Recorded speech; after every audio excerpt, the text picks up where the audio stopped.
Porque, assim, quando eu comecei a vender marmita, primeiro que foi uma coisa...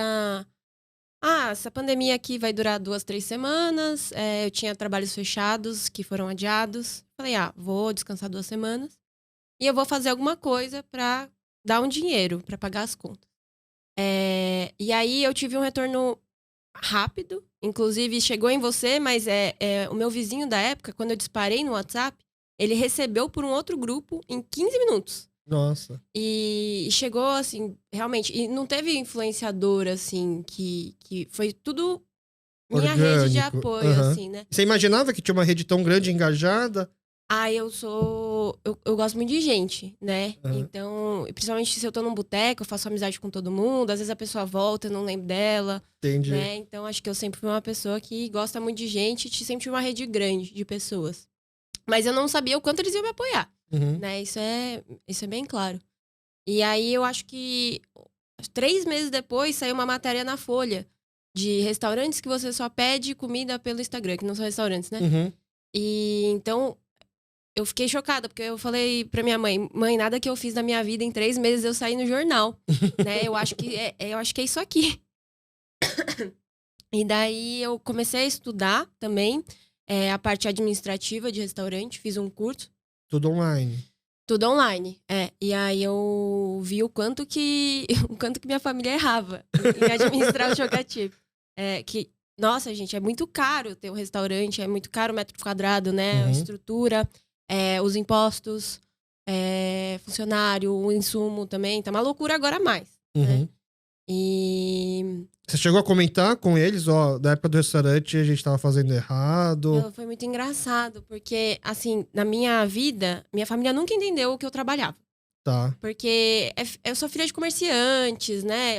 Minha avó teve 3 restaurantes, né? O Chogatiba é o último. Ah, é? Ela teve o primeiro buffet de comida coreana no Brás, do Brasil, né? Você lembra que época que era isso, mais ou menos? Nossa, eu acho que eu não era nem nascida Tá. ainda, então faz 30 Ah, eu sei anos. onde era. Ficava numas. Você lembra do nome do restaurante? Não lembro, mas você ficava subindo escada. Subindo a escada? Isso, Eu sei onde é. Na Chavantes? Não, Paraíba. Não, na Rua Paraíba, eu Não, acho. acho que não. Não sei, eu sou bem perdida aí. Tá, era subindo a escada. Eu acho que eu sei qual que é. Sim, Agora você falou buffet, eu falei, nossa, é verdade. E depois, você lembra qual que foi o outro? Não lembro. Tá. Não.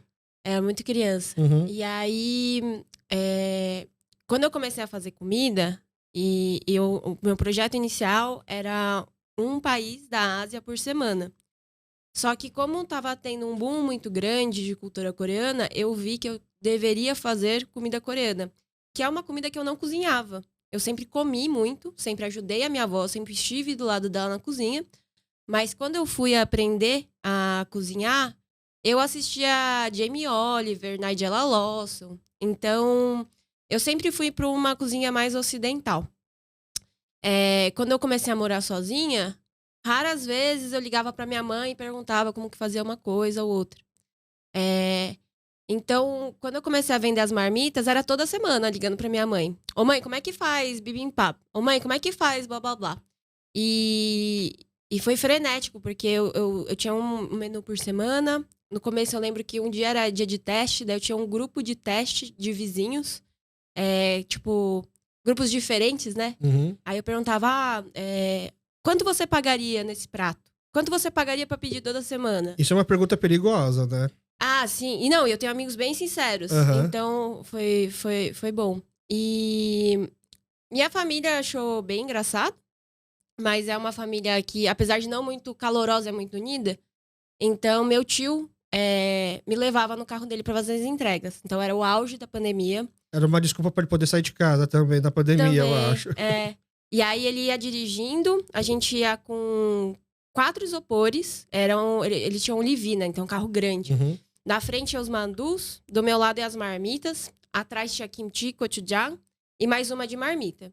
E aí, como eu fazia comida, resfriava, a pessoa esquentava em casa, eu tinha uma lista, uma planilha, e pra gente não ter que estacionar, toda vez a gente ligava, eu vou passar aí, então desce daqui a 5 minutos. Uhum. Quase um drive-thru, assim.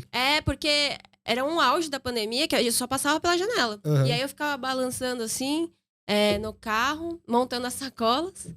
E minha família ficava muito, assim, feliz de entender o que eu tava fazendo. Mas, por outro lado, Priscila, você vai fazer isso só por um tempo. A gente não quer que você abra um restaurante, porque dá muito trabalho. E você ganhava super bem no seu trabalho antes, apesar de eles não saberem o que eu fazia, né?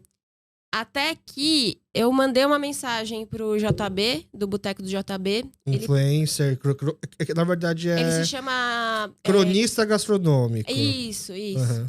E ele aceitou receber e começou a me seguir, eu comecei a gritar no carro.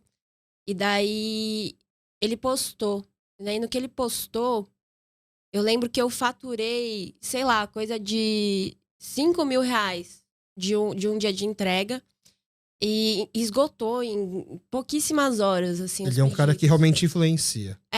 Sim. Porque ele fala quando não é bom, né? Uhum. E aí meu tio, que me levava, ele mudou muito, assim, o jeito dele, sabe? De lidar com isso. Ele falou assim, pô, não, 5 mil era um final de semana bom, né? Do tio Catipo. E era o final de semana inteiro, né? E aí eu acho que eles começaram a apoiar mais. Só que aí, em questão de vender marmita, eu sou bem metódica, né? Então, eu tinha a planilha de venda e tal. Eu decidi fazer um fechamento anual. E para entender, né? Quais que eram os gatilhos de venda. E um amigo meu falou assim, por que você não compara com a pandemia? Nossa, era igualzinho, assim, com um delay de uma semana. Toda vez que tinha pico de caso, eu tinha pico de vendas na semana seguinte. Que as pessoas não podiam sair e tal. E aí que quando começou a sair a vacina, eu fiquei feliz, lógico. Mas porém, as vendas caíram. Daí que eu comecei a vender, tentei fazer B2B, né? Uhum. A fábrica de Mandu. Mandu e Kimchi. Chamava Nurundi, né? Isso, deu super errado, é muito difícil trabalhar com mercearia asiática. Mas você também vendia pro consumidor final? O Mandu? Não, aí nesse momento eu queria só B2B. Só que o que acontece nas mercearias asiáticas é que é tudo consignado. E quando vence, você tem que dar troca. Entendi. Então é completamente sustentável. Uhum. E é um produto artesanal, eu não quero explorar os funcionários, né? Então, eu não pagava o salário que normalmente se paga em restaurante. Uhum. Então, não deu certo, foi muito frustrante. Porque eu me preparei muito pra isso, eu nunca tinha planejado tanto assim. Na minha vida, minha mãe fala que eu tenho muita sorte. Então, a vida foi me levando pra muitos caminhos muito diferentes. E você concorda que foi muita sorte? Eu acho que tem bastante sorte. Mas também tem outras coisas, né? Exato. Eu acho que a mesma oportunidade na mão de outras pessoas não teriam dado certo, talvez. Talvez, sim. Então, acho que a melhor frase que eu já falei algumas vezes aqui, sorte, pra mim, a melhor definição é a oportunidade quando cai na mão de quem já estava preparado. Nossa, até Mas é isso, né? Então vamos lá, a gente já tá falando de comida e tal. Uhum. Eu vi também que você já teve uma banda. Tive 2 bandas. A banda era hobby ou dá pra falar que é trabalho? A gente começou a ganhar dinheiro, mas aí a banda acabou. Mas assim, tudo que eu fiz na minha vida, eu queria ser a melhor. Tá. Então eu lembro que quando a banda terminou, que foi por... Era que estilo de música? A primeira era de pós-punk. Tá. E também eu tive muita sorte, porque eu acabei fazendo uma amizade. Olha essa palavra de novo. E com o Rafa, e o Rafa virou meu produtor. Então eu só canto. E eu toquei na igreja e tal, mas eu não...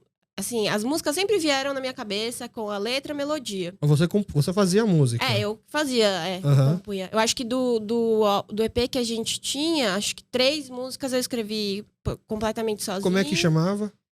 Chamava Ready Mades. Tá. E as outras 2 a gente fez junto.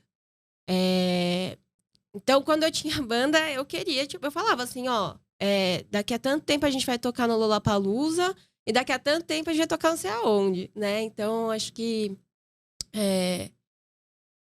era um hobby. Foi uma época muito legal. Acho que, eu fui jovem, sabe? Quantos anos você tinha, mais ou menos? Eu acho que uns 22 até os 24. E a família apoiava? Família não entendia. Achava que, tá brincando de banda. Sim,